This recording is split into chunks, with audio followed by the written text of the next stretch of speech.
Hey YouTube, this is Wheelchair21 coming at you for the rolling review for WWE Elite Collection Series 19 Brock Lesnar, which includes entrance t-shirt. Now, you may wonder why I am not putting the shirt on, or I have the shirt in the box. One specific reason, and I'll get into this quick and fast so we can get on with the actual review.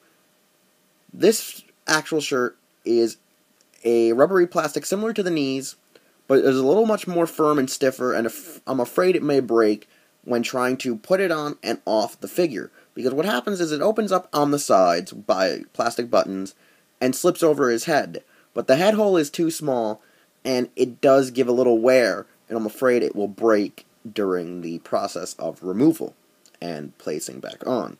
So I am just avoiding it at all costs, but it has wonderful detail, really specifically going on for how Brock Lesnar has that awesome demonic tattoo on his back with his name, etched over it. Really great shirt, really good details, really captivates how the box art is of him. Now let's get to the back of the box. Now that it's a Series 19 figure, it has the weight, height, signature moves, career highlights, and such, and shows that, like it is Series 19, it has Kane, Daniel Bryan, Dolph Ziggler, Miss Elizabeth, and Shawn Michaels as the other figures in the wave.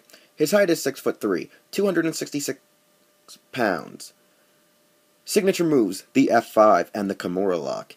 Highlights, WWE Champion, winner of the 2003 Royal Rumble, 2002 King of the Ring, and his other highlights and accolades, well, obviously, UFC World Champion. But they cannot state that because this is WWE and there's, that clause and other crap. But anyways, it talked about how he first entered in 2002, defeated The Rock at Summerslam for the World Wrestling Entertainment Championship, or the Undisputed Championship, and explaining how destructive he is. And pretty much, how it says wealth and glory. Well, obviously that's kind of referencing the whole fact that he is a UFC champion. And as such, wearing his kind of UFC-like attire with the MMA gloves, the tights, or not the tights, but the trunks. But because of his brands and such that he sponsors on them, they cannot be featured on the actual figure. And you have his really lame dagger knife tattoo that goes up his chest that a lot of people still don't like, with the addition of his shoulder tattoos and his back tattoo with the later on additions of the meat hooks. I have honestly got to say, out of all the tattoos he's acquired, this is my most hated one. It is also fellow WRW host Project RDM's most hated one, because at least the other ones suit with the whole shoulder, bicep area, and the back area.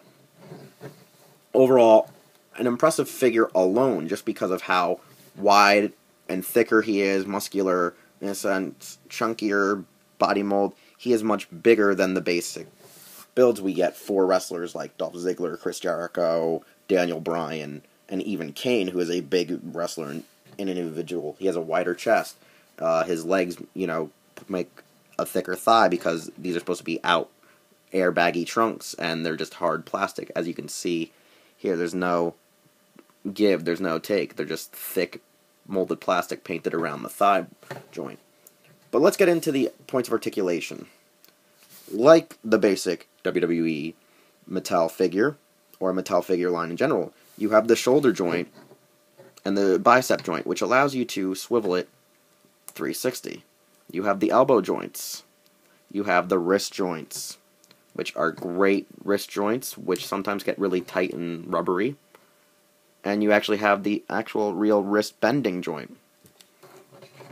Now this figure is loose in some areas, tight in some others, which is a common basic thing that goes with all Mattel figures. You have the hip joint, the actual thigh joint allowing it to swivel, the double jointed knees, which are yet again hindered by these so-called, or so loved, rubbery plastic knee pads.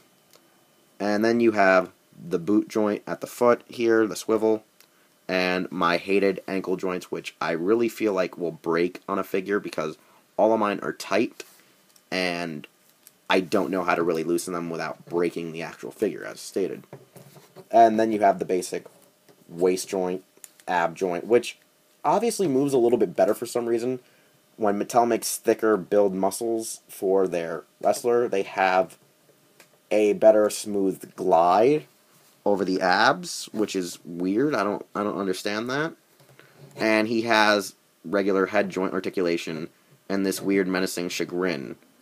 From what I also see with the paint, it looks like he's like a bucktooth son of a bitch. Overall, Brock can perform the F5. He can perform the Kimura lock. He can pretty much do anything a wrestling figure can, and such. I mean, it's a wonderful design build for the structure. I hope there is a flashback Lesnar coming out soon. I hear there is. It's going to be like wave 26 to 30. It's already rumored and speculated because of, I think, New York Comic Con, since we already got like some unpainted molds. I hope to get the WrestleMania wave with the Build-A-Figure Paul Heyman, or just get the Build-A-Figure Paul Heyman separately, so I don't have to go and buy all those figures and open them and, you know, build that figure up and such. And, like I said, since he can do most of his poses and articulation, and I already have Dolph Ziggler still out of the box and fresh from the last review, all you can, to make the F5, it is, like I said, like all figures, you can pretty much do the actual pose to do their finishers, but because of the bulkiness of a figure's shoulders, or how a figure's designed, it does put a little wear on the figures, and it makes it look a little bit abnormal when you're trying to put in an actual figure to do their, say, over-the-shoulder finishing moves, such as the F5, where it is an over-the-shoulder DDT impact slam. As such, which is great. I mean, this looks really good. I mean, at least they are based off of the Jax molds, but, you know, in a Mattel structure, so you can lock in the fireman's carry to then spin into an F5, do a pose as such. With the Kimura lock, I mean, all you gotta do is really just put his legs around him, and then kind of, like, bend the arms around, because, like, the Kimura lock is a basic armbar, Fuji armbar structure.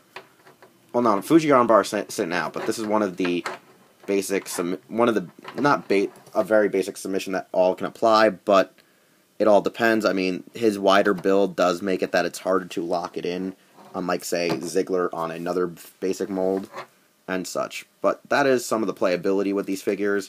I more or less collect them because of the display ability, for either having them in box or out on the shelf, just in a signature pose that they do. Like Brock Lesnar's older poses where he would just make like a roaring like state. But overall, really worth the purchase. Really great. I mean, I don't think there was a UFC figure released of him. There might have been. I'm not too sure. But that one was all in the whole wonky Jax UFC line, where they're tall, they look kind of not humane, and neither does this. I mean, this barely looks like him, in the sense of how big and thick his chest is and such, but it does meet the mold, it does meet the figure, it's still worth a purchase of $16.99 in Walmart's, Targets, and Toys R Us's. Honestly, I'm glad I got it. I thank SoundOut for helping me get it. Yes, SoundOut12, one of my friends at Hero Taku, one of my friends personally, was able to get this figure for me, and I'm glad I got it.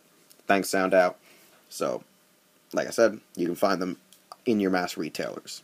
But this is an older wave, so you probably won't find it now, so go to hobby shops. Anyways, I insist you to check out other WWE Elite Collection figures that I've reviewed here on my channel. Check out my Doyle's DVDs, my Figure Arts reviews, Mecha reviews, Mini-Plow reviews, Deluxe Roleplay reviews, and etc. much more. So subscribe, like, comment, follow me on Twitter. Check me out on Instagram at Taja_Doyle. Check out Hirotaku because we're with heroes. And check out Raijo Nihon's podcast that are part of the Hirotaku programming, such as Morphin Bracers, Anisatsu Podcast, Ultracast, WRW, Toku Anime News, and the Unichronicles. As for now, this has been Wheelchair 21 with Series 19 Elite Collection Brock Lesnar figure. He is the next best. He is the next big thing. He is the big thing. He is that destroyer. For he is that F5 that will roll through your town. And we will see you next time.